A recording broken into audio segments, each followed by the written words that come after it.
Cecilia, let's go to Gabon. Yes. That's where every football fan wants to be now. Yeah, exactly. I mean, for the first game, it was entertaining, you know. Togo and Cote d'Ivoire, it was very entertaining and all that. We expected so much fireworks and all. But at the end of the day, we didn't get a goal. There's some games you watch, somehow the goal won't come, but you definitely enjoy the game. Now, when I saw Emmanuel Adebayor, I said, okay, how come this guy doesn't have a club? He actually gave good account of himself. He played so well. And of course, Zaha, Wilfred Zaha was awesome, but somehow the result just didn't come. There was one particular episode whereby there was a handball where Togo actually appealed for that. That also didn't come. I felt, okay, the referee had given the handball, but rather he blew the final whistle, and that was it. Talking about referees and their issues anyway. So many issues and all that. Then DR Congo and Morocco. DR Congo, that spectacular strike. It was a stunner, and that would ensure that they actually pick up that point ahead of Morocco, the fancy side. They may call the dark horse. That's the game, the goalless one between Cote d'Ivoire and Togo. You see this move, and that didn't happen. And when they fell, that's Salomon Kalou at 31. He's still playing fantastically well. I think it's one of the faces you remember when you talk about the last time they won the championship. But most of those big players are not here. But you have new players. You have the likes of Zaha and so many other new players in there. That's where the handball happened. They actually appealed for it, but somehow it wasn't given by the referee, and rather he just blew for the final whistle. And of course, they were leading.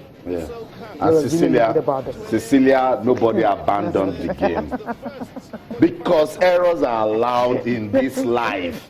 Nobody. Take a look at it again. Yes. Yeah, it was obvious. Yes. But you know, from the see, because we are watching it now on TV, where the referee is standing, the action, running with the play. You can't see everything. That's football for you. But let's go back to the play and analysis. We said Togo that they were pushovers in this group. You see, things are beginning to work for them now. They've done their part by taking 1 point from Cote d'Ivoire. Maybe they meet Morocco or DR Congo and then do all they can to just win. That's 4 points. Football is very fun in Sicilia. So Togo that we tip that will not doesn't have a chance in this group. Claude Leroy says he's bringing his team to just learn from this competition, and I said that's mind games. That's mind games. If you are complacent against Togo, they will beat you. You see, they gave a good account against Cote d'Ivoire. Yeah, that's goalless. But the thing is, it's not favorable to them as expected because DR Congo won. If that's one ahead in the draw, that means they have to start all over again, just like you have in Group B. So you know what? We'll just enjoy the highlights coming from the game between DR Congo and Morocco. It ended 1-0.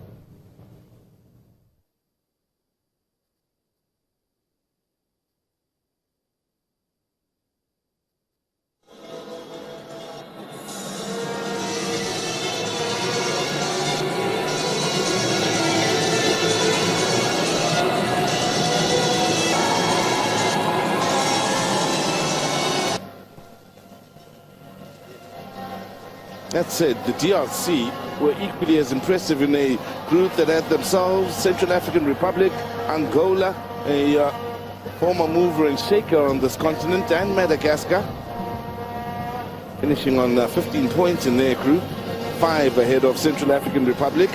Angola only able to amass 5 points with just the 1 win.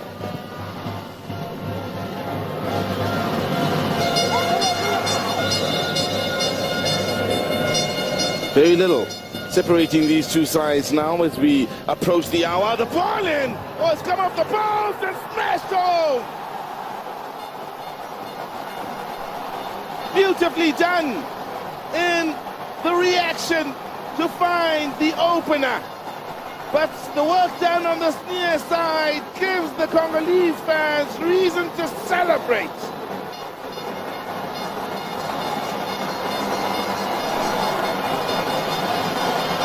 Beautifully done. Nice skill, but then the goalkeeper, well, gets himself into all sorts of trouble in dealing with the ball on the bounce on the near post, and, well, he studs it, and it sits up then and is begging to be put home on the volley. How beautifully it was converted in the end then. Junior Kalonji smacking it home. There he is again, flying into the challenge, and he will argue he got to the ball, but the problem here is he would have gotten to Fajir as well, with that studs exposed, and that's the reason for the yellow card.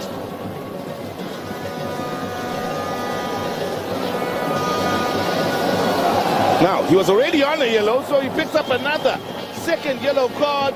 Marching orders, 10 minutes to go, and things change dramatically.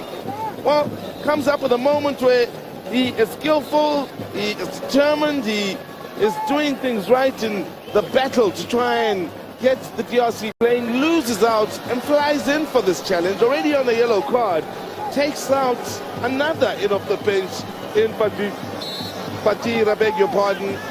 Red card after a second yellow, and almost immediately the DRC have to hold on. It's the outswinger.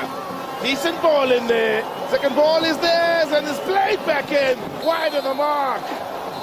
There you have it. The DRC start the